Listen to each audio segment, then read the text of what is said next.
Hello, I'm Ariana. And I'm Amanda. I'm Marissa. And I'm Andrew. And we're going to be presenting our Makerspace Manifesto. So, in our multimedia composition classroom, we value the ideas expressed in 5 key terms: understanding, collaboration, motivation, hands-on, and community. As a place of creation, there cannot be improvement or innovation without the understanding of all its inhabitants.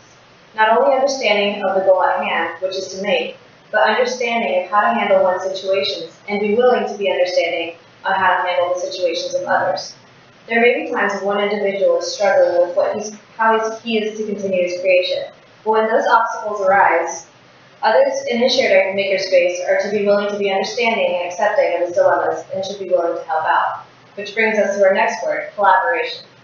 There cannot be innovation without inspiration and collaboration. In our makerspace, individuals should be willing to offer a helping hand as well as a fresh point of view towards the work of others. Creation works best when ideas are built upon the foundations of others. By being willing to share what one has and allowing others to improve upon it, the individuals of our makerspace will become something bigger than just themselves. Collaboration also brings up our next word, motivation. We do not see growth and productivity without the motivation to do so. Individuals who plan to take part in our classroom must be willing to know that others have different manners in which they do things. Many will also be on different skill levels, but with the understanding we can overcome this and push each other to become better than what we were.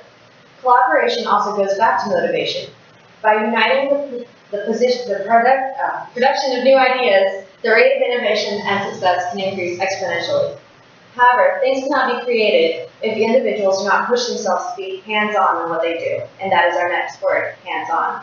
Being a maker not only means that you come up with new and exciting ideas, but that you have the understanding of the ideas and the willingness to collaborate with others, and that you have the motivation to be hands-on and make those ideas come to life. That is what we ask of our makerspace, and in the end, it ties to one last concept, community.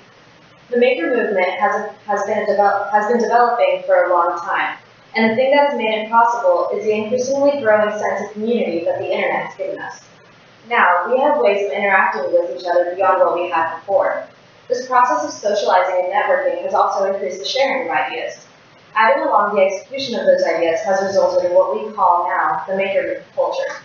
In order to continue that culture within our classroom, we need to continue the idea that we are a community. We are here to grow and build upon each other. And by keeping our sense of community, understanding our peers, collaborating with the other members of our classroom, providing motivation to yourself and others, and being hands-on in all of our endeavors, we can have a successful multimedia classroom. Thanks for introducing your concepts, Ariana. So in a typical classroom setting, there are many problems. There's little to no collaboration, limited motivation of the individuals, and it's hard to work in a group due to these issues. Applying the key values that Ariana just explained to you of a successful multimodal classroom as a makerspace will dismiss these typical problems in the classroom. To carry out these values, the individuals need to look upon themselves to create the ideal makerspace. An understanding can be within oneself or of another peer in the classroom. Some people are better than others with certain topics or types of projects, and individuals need to be accepting of this fact. Often in Make magazine, it's mentioned that in a makerspace, acceptance is essential. Acceptance for all makers, new or experienced, someone with an idea ready to go, or someone who's just starting to think of what they want to make. Acceptance and understanding will come from an individual opening up their mind and being willing to help another peer in a situation if they're stuck, or if they're the one who is more experienced. This ties into our concept of collaboration. To be collaborative, each individual needs to help offer ideas when in a group setting, and readily accept others' ideas and work together to produce one project. Make magazine referred to a makerspace as a collaborative commons, a place for people to come and make together, which is what we want our classroom to look like. It's also important for individuals to remember to ask for help when needed.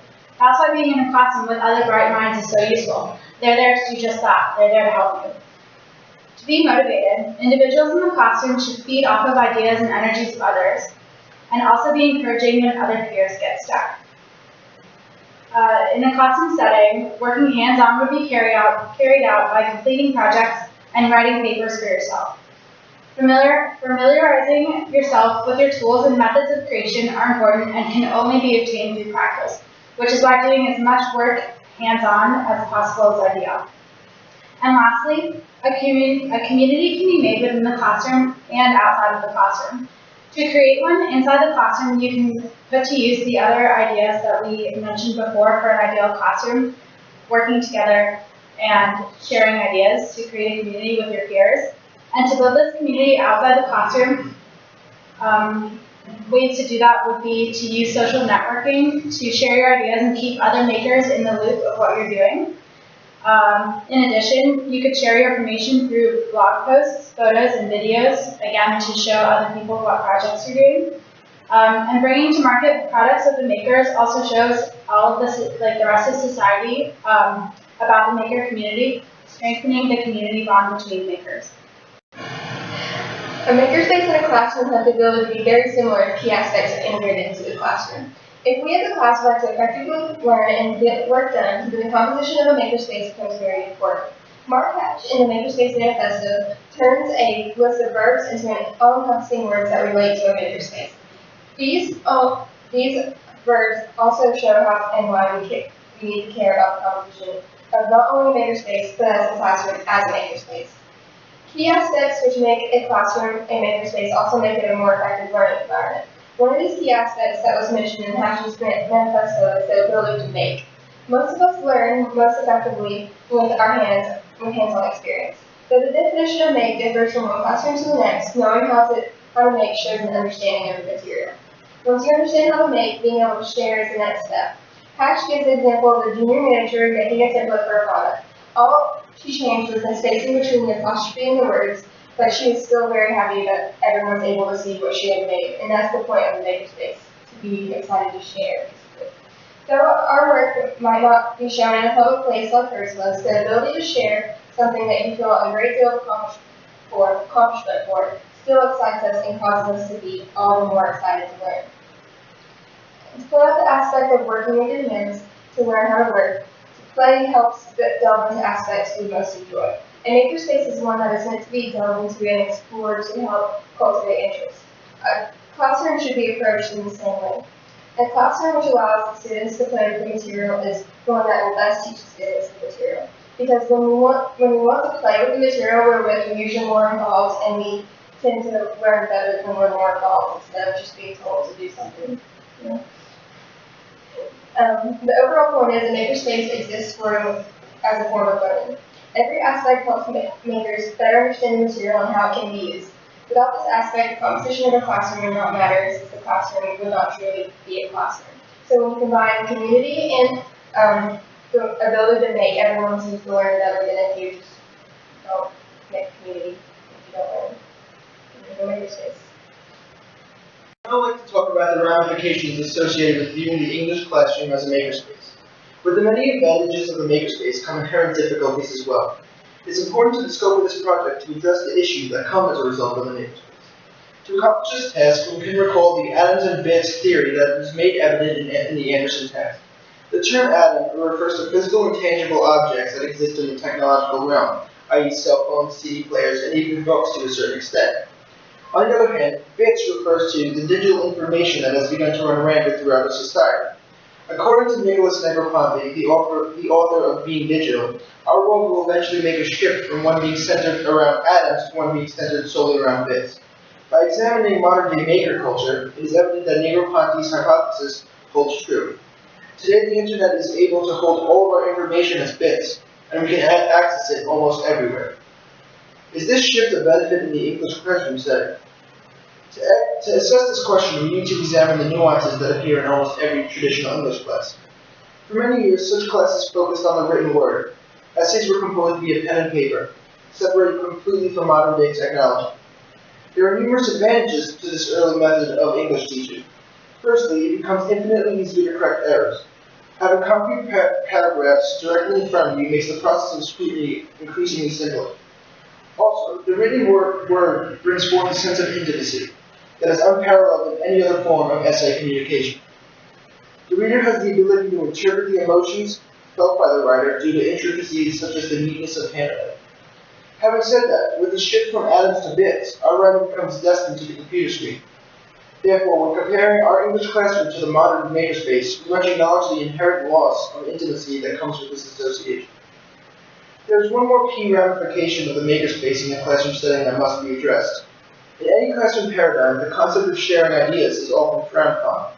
In school, individuals take pride in their work. As a byproduct, they want to make sure that they own this intellectual property.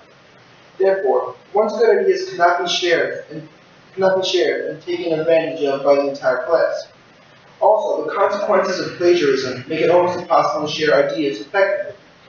People are afraid of the repercussions associated with taking others' ideas.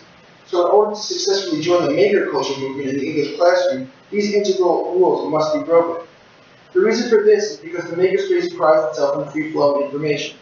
Inventors need to be able to share information on a regular basis in order to build up their ideas and make them better. That being said, there are definite ways to create a quasi-makerspace in the English classroom setting. To accomplish this task, the students must take a few key steps. Firstly, it is important to share as much information as possible without plagiarizing or maliciously taking the ideas of others. Secondly, it is also important that each student recognizes the importance of providing a personal component to his or her writing that cannot necessarily be expressed in an electronic fashion. So in conclusion, what Andrew, Marissa, Amanda, and I have covered, we have seen that the maker culture will be represented in our classroom with 5 key words: understanding, collaboration, motivation, hands-on, and community. Through those values and priorities, it is possible for us to establish a makerspace that we deem appropriate. Like the Declaration of Independence, we've seen the faults that previous multimodal classrooms had, and we propose a more effective way about embracing the maker movement in a classroom setting.